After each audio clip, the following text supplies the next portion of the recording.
Okay, that was Doug Peterson with a very Florida golf aesthetic there, looking the part. He's ready to go play 18. I know. It's great. Well, I think you might have been doing that before they got blown out by the Niners. Didn't really seem like they had a plan for that game. It feels like, it feels like he was texting at halftime. When's my tea time? Yeah. Indeed. Anyway, this is keep it open or close it out. Do you want to explain it, Matthew, or do you want the host to do it? No, why don't you explain it? Because we're in a bar, and I think it's important to understand the premise of the segment here. Okay. Well, yeah. Oh, no. You know what we should do? What?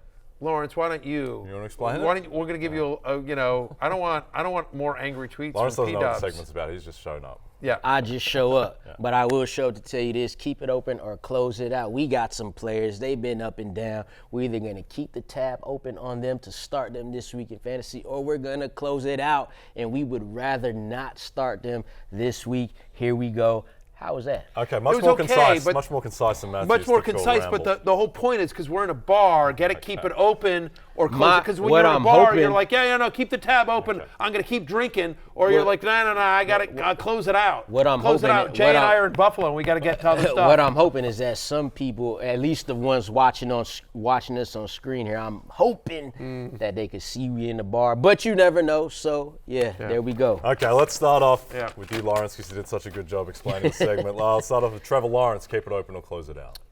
Going to close it out on Trevor Lawrence, and I don't want to do that to anybody named Lawrence, but if you're starting Trevor Lawrence this week, it's mainly because probably his name is Trevor Lawrence. He was quarterback 31 in Week 10 behind Derek Carr, who got hurt, behind Clayton Tune, who played one offensive play, and behind Desmond Ridder, who played one quarter. He's quarterback 21 in points per game this season. He's quarterback 24 since Week 6, and he has no 20-point fantasy games this year.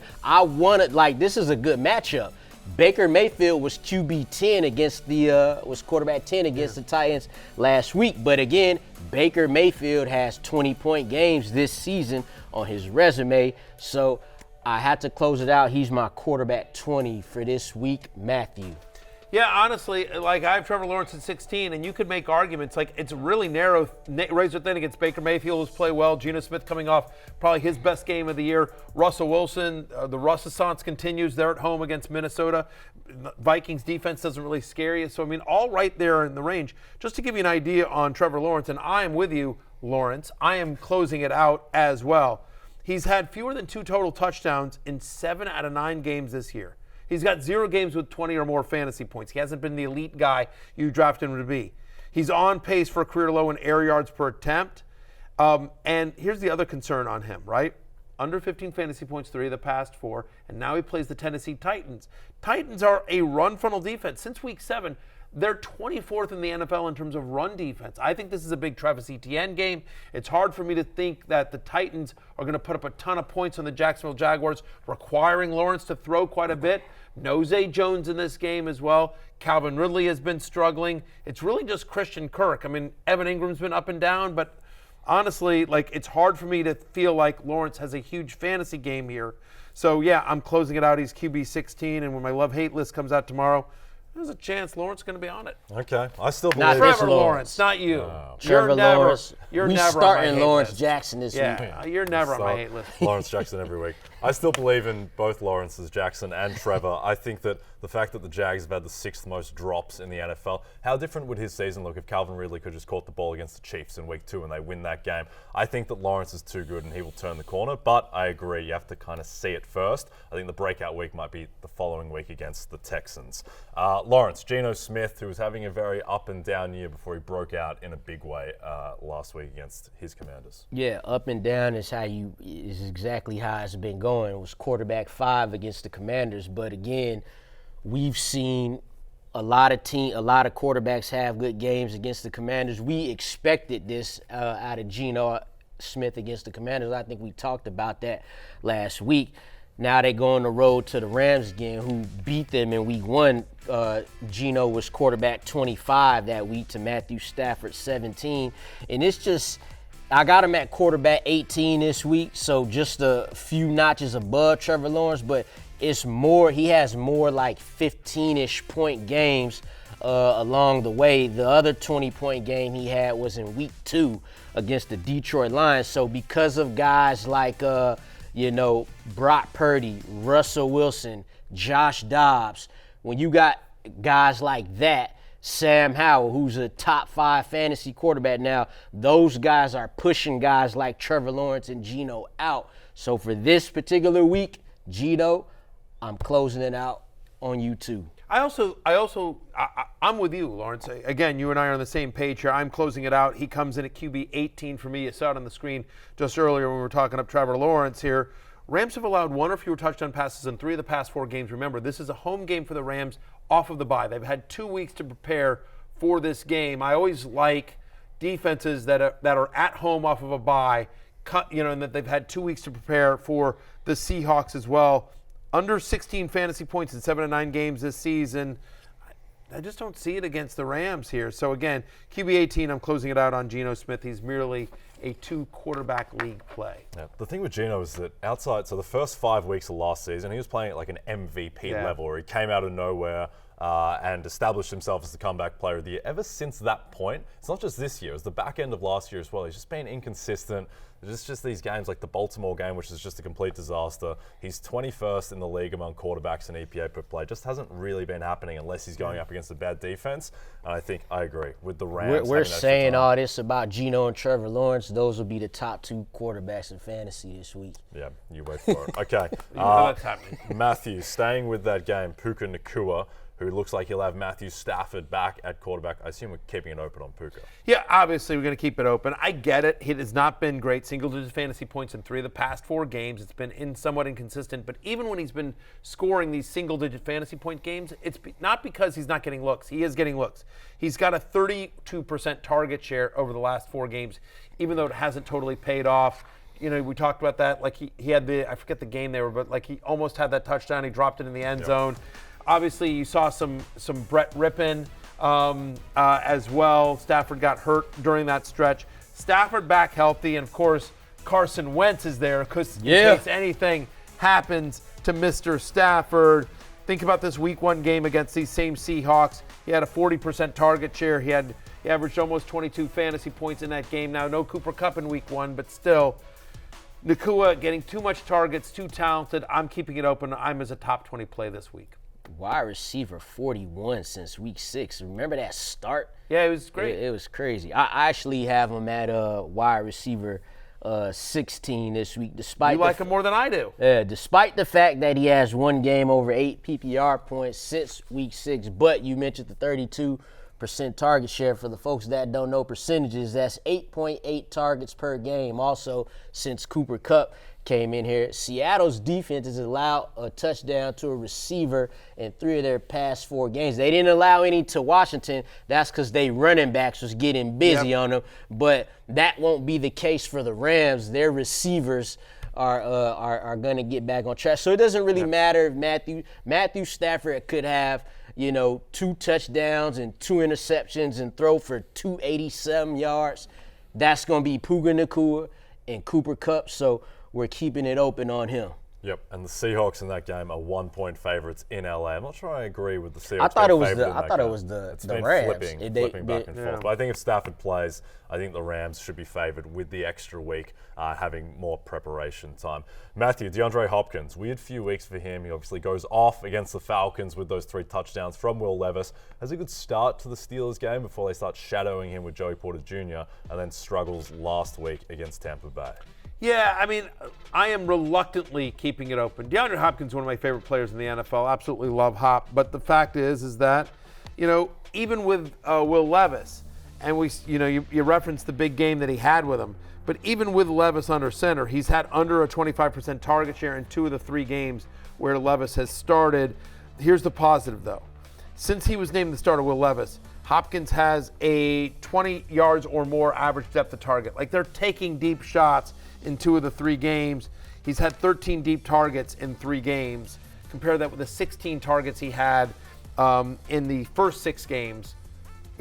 13 deep targets in 3 games versus 16 targets in 6 games with Tannehill under center. So they'll take a couple of shots here in a game against Jacksonville where they're underdogs. I'm at wide receiver 25. I think, again, he's a wide receiver 3 with some upside. I'm keeping it open reluctantly because I don't feel great about the matchup, but I'm banking on talent and him connecting on one deep one here, Lawrence. The talent is good, and you're reluctant about keeping it open, and that's just going to make me close it out. Wide receiver 27 in Week 9 versus Pittsburgh, who allowed the 6th most fantasy points per game to receivers. Wide receiver 58 against Tampa Bay, who allowed the 4th most points to fantasy receivers and fantasy points per game. So I don't have any reason to think it'll be, better against Jacksonville. Pretty much from what we've seen so far in the young, very young Will Levis era, that D-Hop got to be wide open deep, or he got to be putting the cornerback in a headlock to connect on them deep balls. He tried to do it this past game against but it didn't work. It didn't work against them. So it could be, the game could be, because it's D-Hop, he could get that deep ball.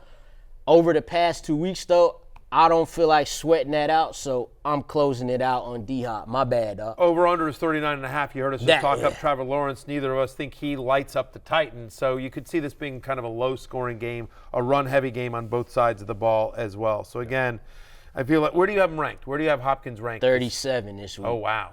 Okay, I'm at 25, so I'm slightly more optimistic than you, but, 37, you're definitely closing it out. I'm still cautiously keeping the eye open, because he's a guy that literally all he needs is one play to make your day. Yep. Lawrence, Jordan Addison, he hasn't been the story the past 2 weeks. Against New Orleans, it was TJ Hawkinson. Against Atlanta, it was Dobby with his legs. Do you think that Jordan Addison, who's still been able to put up double-digit fantasy points each of the past 2 weeks, with the impending return of Justin Jefferson, keeping it open or closing it out? There's Justin Jefferson. That's a lot. That is one of the many factors. Even though I got him at wide receiver 31, I feel like we've ranked him in the 20s the past few weeks because of Justin Jefferson returning. I'm going to close it out. Not only that, they're going on the road to play a Denver's Broncos team who's already locked up the Bills. They just held Stephon Diggs to 300. No way did they get 330 for anything. 3 catches for 34 yards. So Justin Jefferson returning possibly, even though he'll see some Patrick Surtain or however you want to pronounce his last name. He's gotten 7 targets in each of the last 2 games Jordan Addison has with Josh Dobbs, but it's just too many factors for me to feel extremely confident. It'll be like early in the season when you were kind of dependent on that longer touchdown catch. You see it here on your screen in terms of the first 4 games that Addison played with Justin Jefferson in the lineup. A couple of good games there, then just the one target against the Panthers. That was kind of a brutal game. But I think you mentioned the Broncos shutting down Stephon Diggs. They also shut down the Chiefs just before. Like, since that 70-point embarrassment, Denver has pulled it together. They're a completely different defense since Week 7, Lawrence. Broncos have the top scoring defense in the NFL. They're a top 10 pass defense as well. And so, I have him at wide receiver 34. I'm closing it out. It does feel like if they move the ball in this one, it's going to be TJ Hawkinson, who Dobbs has a connection with. And it's going to be, Justin Jefferson, he's back. They're going to feature him quite a bit, even though Surtain will be on him as well. So, Josh Dobbs, legit one of my favorite players in the NFL. It's a great story. I'm nervous about this game. I mean, we would still start Josh Dobby. We would still start him. Dobby. I like the Pastronaut as a nickname, but Dobby is okay. You can call him Dobby, but you have to use the voice every single time. Dobby. There you go. I'm also worried with Addison, the fact that he's going to be the 3rd pass-catching option after Hawkinson and Jefferson against the Broncos team that really can't stop the run. I know they've gotten better since the Miami game, but James Cook did whatever he wanted in that game on Monday night. Chris Godwin just hasn't really been his year. He just hasn't had those explosive games. It's been Mike Evans who's established himself as Baker Mayfield's top option, and now he gets a brutal matchup against the 49ers. I don't know that it's that brutal of a matchup, though. Last 4 weeks, the Niners' defense is actually 27th against the pass. And I agree with you, though, about in terms of the explosive games. They haven't been there for Chris Godwin. What he's become this year is much more of a floor play, at least 12 fantasy points in 3 straight games. That was prior to Week 9. Then it's been bad recently. He was wide receiver 38 last week as well. I have him at wide receiver 27. I'm keeping it open. I think that we've talked about this. The Niners are one of, if not the best offense in the NFL. they can't run the ball, Tampa Bay. Tampa Bay can't run the ball. So I think massive volume gets you there between Godwin, Evans, and Rachaad White, because it's a fairly narrow target tree in Tampa Bay. So given the fact that the three of them are the only guys that are really catching passes in this one, and they are going to have to throw against the San Francisco 49ers. Remember, the Niners here are 11.5-point favorites in this game. So game's in San Fran. I've got one at wide receiver 27. I'm keeping it open as well. Just again, more of a floor play than a hey, he's going to win you the week. I feel that because of the the 11-point favorite thing and them possibly having to throw.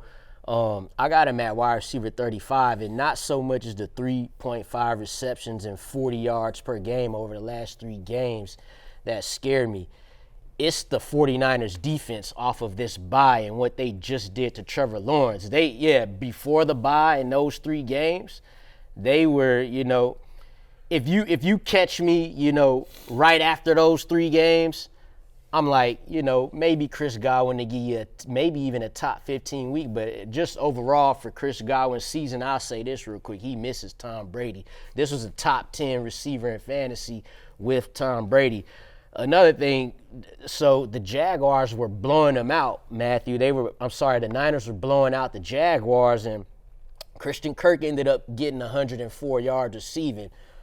65 of those, though, came on 2 catches in the middle of the third quarter when it was already a blowout. So to your point, that's how Chris Godwin could end up getting it, because there was nothing for none of those receivers for much of the game. But I'm gonna close it out just banking on Mike Evans, the guy who's been getting it. But it's close. It's a lot of factors in this. Okay. Tough year for him. Quickly, last one, Lawrence. Kareem Hunt, 5 straight games of double-digit carries and a touchdown. You're keeping it open against the Steelers. Reluctantly. 10 carries and a TD in 5 straight games. What's more interesting to me, though, is that he's got over 46% of the team's carries inside the 20, over 46% of the team's carries inside the 10. Those numbers for Jerome Ford, although is the lead back, those numbers for him are 13 and 23%. But look, if he don't get the touchdown, it's not paying off, and we know that. And that's the important point. Since week 6, 66% of Kareem Hunt's total fantasy points have come from touchdowns. If you think Kareem Hunt gets into the end zone, you're starting him. Yeah. If you don't think he is, or you think there's a chance he might not, you need to close it out, and that's what I'm doing here. I am at running back 31. I'm closing it out. He's averaging just 3.4 yards per carry this season. We've seen Jerome Ford take over this backfield, playing more snaps, getting more touches. Dorian Thompson-Robinson now more of a threat, I think, than Watson. I know Watson's mobile, but I feel like DTR is more of a threat to keep it at the goal line and vulture it from Hunt. And so in an offense that we don't expect to be as efficient as it was under Watson, less scoring opportunities, more competition at the goal line as well.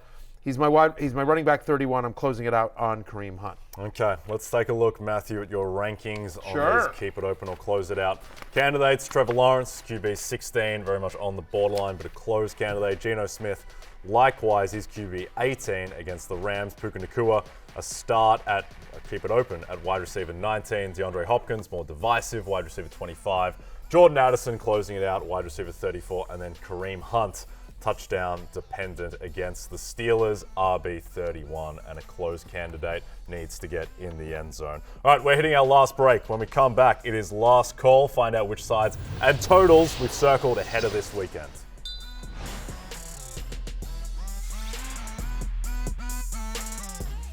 Hey, it's Matthew Berry from NBCSports.com and RotorWorld.com, and I want to thank you so much for watching whatever it is you just watched, or if nothing else, being too lazy to click out of the autoplay after this video started, after whatever it is you actually wanted to watch finished.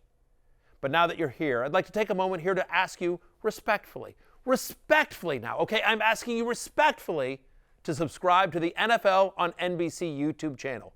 You'll get the latest Roto-World fantasy news headlines, all sorts of great shows, including my own Fantasy Football Happy Hour. So go subscribe now. Again, I'm asking respectfully.